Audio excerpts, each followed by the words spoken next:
Boker Tov, il est 8h, heure de Jérusalem, 7h, heure de Paris. C'est l'heure du premier journal d'information ce matin sur Studio Kalita relayé sur les ondes de Radio J.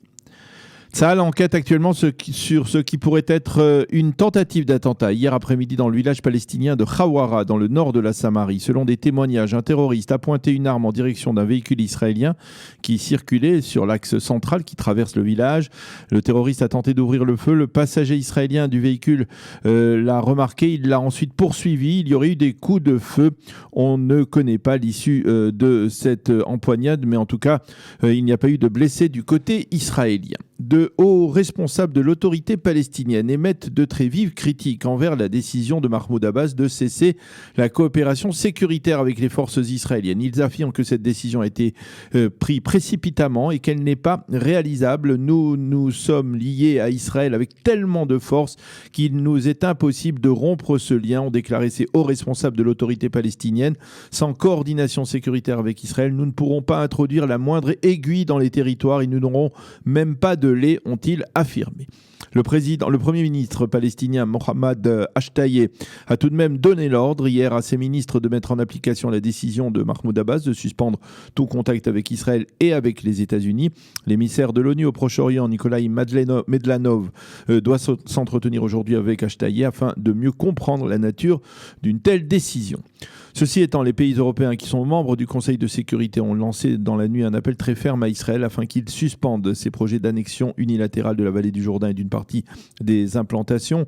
Ils soulignent qu'une telle démarche serait une violation flagrante du droit international. Il s'agit d'un appel lancé par l'Allemagne, la France, l'Estonie, la Pologne et la Belgique qui expriment leurs vives inquiétudes face à l'éventualité d'une annexion telle que M. Netanyahou l'a présentée dimanche avant la prestation de serment de son nouveau gouvernement.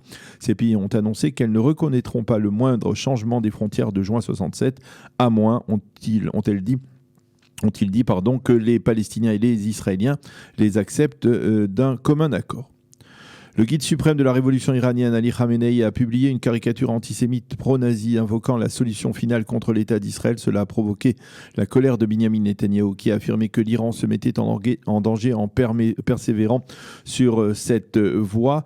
Ceux qui veulent nous mettre en danger se mettent eux-mêmes en danger, a-t-il déclaré dans un tweet. Ceci étant, le New York Times a révélé que c'est le ministre sortant de la Défense, Naftali Bennett, qui avait fait pression il y a quelques jours en faveur de la cyber-attaque imputée à Israël, qui a paralysé le port de Shahid Rajai en Iran le 8 mai dernier. Dans un premier temps, les responsables de la défense nationale en Israël avaient estimé qu'il ne fallait pas riposter à la cyberattaque contre des sources d'eau israéliennes imputées cette fois à des hackers iraniens. Mais Bennett aurait fait pression et la riposte est donc produite selon le New York Times. L'épidémie de coronavirus en Israël, on recense un décès de plus en 24 heures, ce qui porte à 279 le nombre de victimes du coronavirus. On a recensé 11 nouveaux malades seulement en Israël. Les 70 malades ont été guéris. 40 malades graves sont sous assistance respiratoire.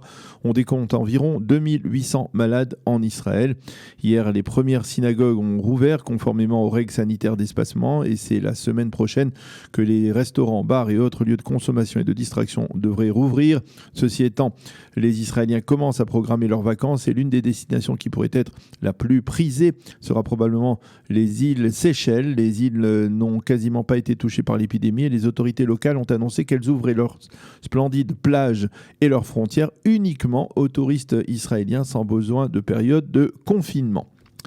C'est ce soir que débuteront les festivités du Yom Yerushalayim, le 53e anniversaire de la réunification de Jérusalem, des festivités en demi-teinte cette année en raison des mesures de protection liées au coronavirus. Ainsi, la traditionnelle marche des drapeaux sera adaptée à la situation sanitaire. À la place des plus de 20 000 personnes qui avaient participé à cette marche l'an dernier, seulement 700 se déploieront en fin de journée autour de la vieille ville et formeront une chaîne humaine avec 2 mètres d'espace.